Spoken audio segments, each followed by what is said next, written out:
Assalamualaikum warahmatullahi wabarakatuh. Alhamdulillah, alhamdulillahi rabbil alamin. Assalatu wassalamu ala asrafil anbiya'i wal mursalin, sayyidina wa maulana Muhammadin. Ashhadu an la ilaha illallahul malikul haqqul mubin wa ashhadu anna Muhammad abduhu wa rasuluh shadiqul wa'dal amin.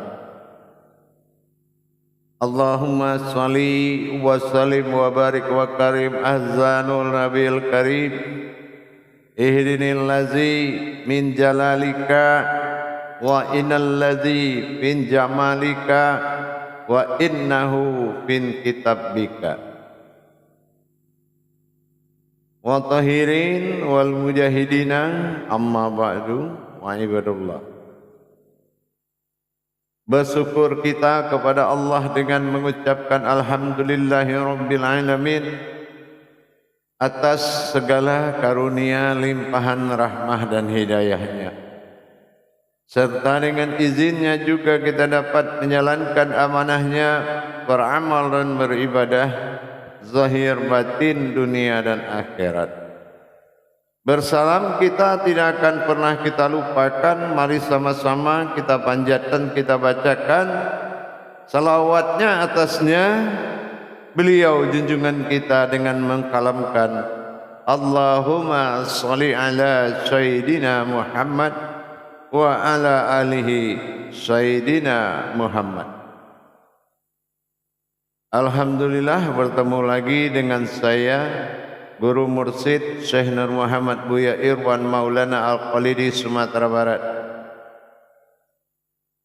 dalam makom majelis zikir Ma'rifatullah dalam tayangan YouTube Buya Pasaman Timur, kupas tuntas hakikat ilmu amal dan ibadah demi kemaslahatan umat menuju hakikinya ibadah dan hakikatnya Allah Subhanahu wa taala, yaitu wujud diri asal semua jadi. Dalam waktu dan kesempatan ini saya akan berbagi wawasan dan ilmu pengetahuan yang mana ini sangat penting kita pahami, yaitu tentang hakikat sebuah mimbar. Hakikat sebuah mimbar adalah seseorang berbicara dalam waliul wujud. Seseorang berbicara dalam makom waliul wujud. Ini yang pertama. Yang kedua, seseorang bersandar kepada wahyunya Allah, yaitu qudrat. Nah, yang ketiga, orang berkalam dan berkata menyampaikan hakikat dari Allah. Nah, disinilah kita melihat kalau memang hakikat mimbar ini memang sudah menjadi haknya, seseorang itu tidak akan mengalami suatu kelelahan atau suatu kehilangan materi, atau dikatakan dengan kehilangan petunjuk dari Allah. Itu ditentukan oleh hakikat mimbar tempat kita berbicara. Nah, yang keempat, ditentukan oleh dalilnya Allah pada dirinya.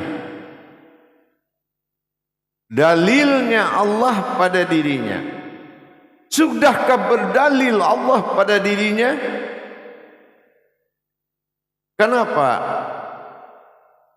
Mimbar adalah mengartikan sebuah kalam bernama wahyu.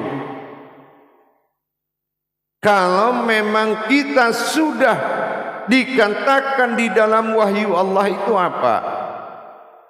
Dikatakan di dalam wahyu Allah, yaitu berbicara diri batin di alam batin, dan muncullah kalam dari diri yang batin, atau disebut munculnya kauni pada diri batin. Jadi tidak ada sebuah rekayasa, sebuah hafalan seseorang menyampaikan mewakili Allah. Ini yang dikatakan waliul wujud. Mimbarnya adalah wahyu. Bisa jadi kita mampu mendengar, tapi belum tentu kita mampu menyampaikan. Alam malaul bayan, kata Allah dalam surat Ar-Rahman. Kami ajar engkau berbicara. Apa iya tanpa bimbingan Allah kita bisa menceritakan yang mana 1000 mimpi pun tidak akan mampu menembus sebuah kaji. Kalau dimimpikan kita tinggal enak, kita tinggal bisa bicara apa saja. Mimpi pun tidak akan mampu mencapai yang hak tadi. Akhirnya itu butuh izin dan ridha Allah dalam la maujudun illallah. Mana hakikat mimbar itu sebetulnya? Hakikat mimbar yang dikatakan mimbar wahyu itu adalah duduknya Adam bermimbar Muhammad kepada Adam, barulah berkalam Allah dalam nyawa. Kalau belum Adam pegangan mimbarnya Muhammad, tidak akan muncul kauni dalam batin halusmu. Apa yang mau dibicarakan? Kita mau bicara apa? Kalau ternyata syarat mimbar tadi, hakikat dari mimbar itu tidak berdiri pada diri kita. Hakikat mimbar itu tidak hayat dalam diri kita. Yang duduk siapa? Yang bicara siapa? Nah, inilah yang dikatakan mimbar, berartikan wahyu. Kita lihat banyak para sahabat dan kerabat kita di dalam menyampaikan amanah Allah butuh pertolongan buku, butuh pertolongan buku, butuh kembali sejarah, tuntunan-tuntunan, kitab-kitab riwayat, kitab-kitab sunnah yang agak sedikit bebas. Coba kalau kamu bisa menjadikan satu huruf menjadi satu kata, satu kata menjadi satu ayat menjadi satu kitab, satu surat menjadi satu kitab. Gamblang penyampaian. Kenapa? Bunga itu ditanam memang butuh dengan syaratnya yang normal. Bertanam dulu dari semaian bibit sampai dia menjadi tumbuh menjadi pohon. Pohon tumbuh menjadi ranting. Ranting itu tumbuh melahirkan daun. Daun itu melahir menciptakan dan menyembunyikan buah. Akhirnya sempurnalah dalam hidupnya. Begitu juga kita dalam menanamkan ilmu di dalam diri. Menjelang dia bisa tumbuh menjadi normal sampai menghasilkan buah yang dikatakan nikmatnya, tidak akan ada kemampuan kita sedikit pun masuk di dalam itu. Begitu juga dengan para sahabat dan kerabat kita yang dalam melakukan syiar. Apakah dia hanya menyampaikan sebuah ilmu pelajaran dan bercerita-cerita dalam ilmu pelajaran dengan pedoman kitab hadis riwayat ABCD, ataukah memang dia sudah menjadi kitabnya Allah? Mana kitabnya Allah? Itulah kodrat-kodrat dalam dirinya, sama basar kalam hayat, kodrat iradat ilmu.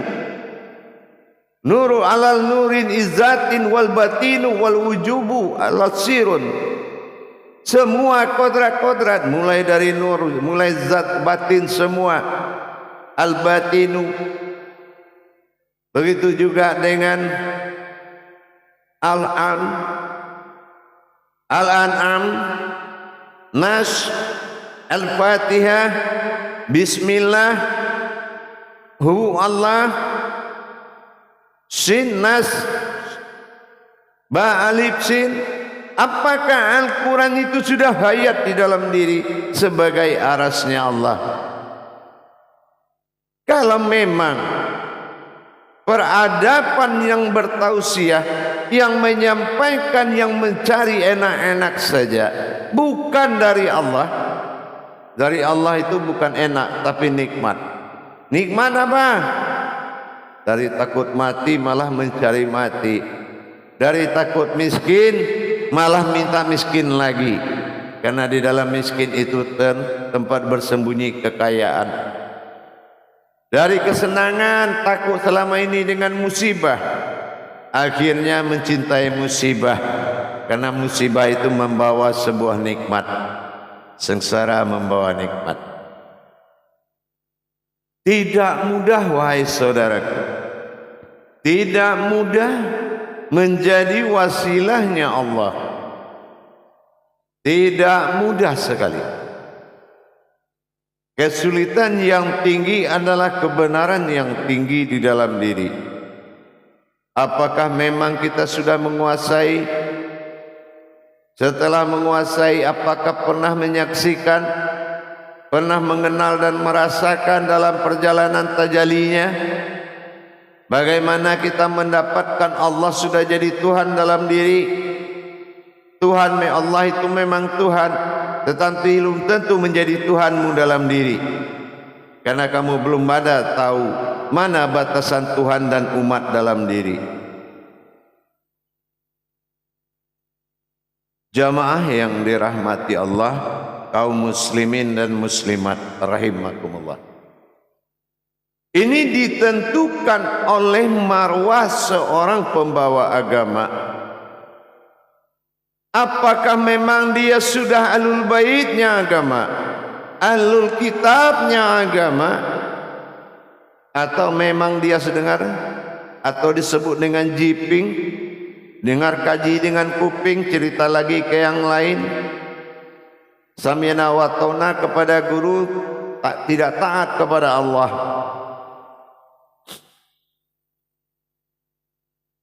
Inilah mawjudullah adalah al-wali Allah. Wali Allah itu kodratnya sudah wajibul wujud, waliul wujud, wahidatul wujud. Dia sudah wajib Allah wujud dalam dirinya, waliul wujud, maka wajib dia mewakilkan Allah kepada umat. Dan wahidatul wujud, wahidatul wujud, dirinya adalah satu dengan Allah. Cuma hanya perbedaannya, satu jatuh kepada makom ketuhanan dan satu jatuh kepada makom keumatan. Hadirin jamaah yang dirahmati Allah, kita lihat sebahagian dari teman-teman saudara-saudara kita yang sedang melaksanakan syiar. Kadang-kadang kita lihat makom dari syiarnya hanya menyampaikan, tapi dia tidak mampu merubah. Dia tidak mampu merubah, yang mana yang mendengar butuh perubahan. Kalau tidak akan membawa perubahan, buat apa? Sebelum belajar, belum dengar pengajian, hidupnya seperti A. Berapa tahun dalam pengajian, hidupnya tetap A. Fastabiqul khairatnya gagal, berlomba-lomba ke dalam kebaikannya gagal. Akhirnya apa? Rohaninya belum meninggalkan kodrat syariat. belum rohaninya menemui kehodrat hakikat, akhirnya dia berputar-putar di situ saja. Inilah yang akan mendatangkan kejenuhan. Ini yang mendatangkan kebosanan. Kenapa? Kajian berjalan, dirinya tidak berjalan. Akhirnya tetap di situ aja. Untuk itu para jemaah, kita harus benar-benar tahu yang hak itu. Tidak mudah menyampaikan amanah Allah yang hakiki. Kalau hanya kabar gembira berupa syiar, belum ada lahir ustadz itu, orangnya sudah banyak yang lahir dan dinasihati orang tuanya. Tapi yang belum pernah dia dapati apa? Seseorang yang menuntun dirinya kepada Allah. Seseorang yang menuntun dan membawa dirinya kepada Allah. Tentunya dalam bermukasyafah dalam ibadah. Ini juga menjadi suatu persoalan. Jemaah yang dirahmati Allah. Untuk meningkatkan ke arah itu, tentu kita harus tahu bagaimana kita bisa menjadi mimbar.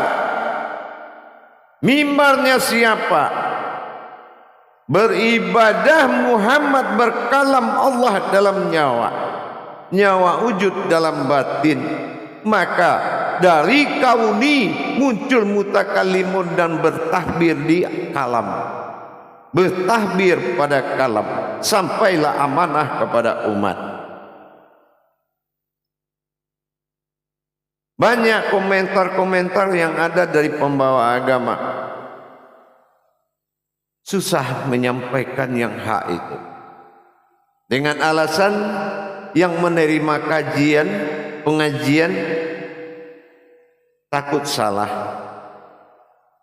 Salah itu awal, bukan di belakang. Kalau salah penyampaian awal, salah kepada penerimaan belakang. Sampai ke belakang sana. Di sini kita buktikan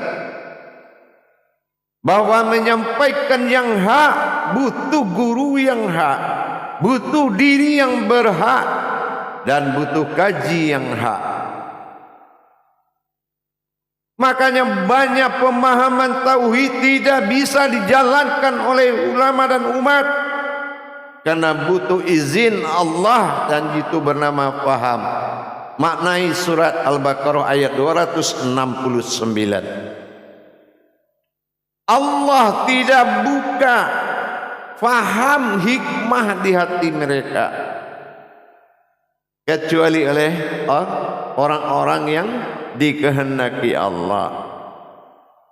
Siapa orang yang dikehendaki Allah itu?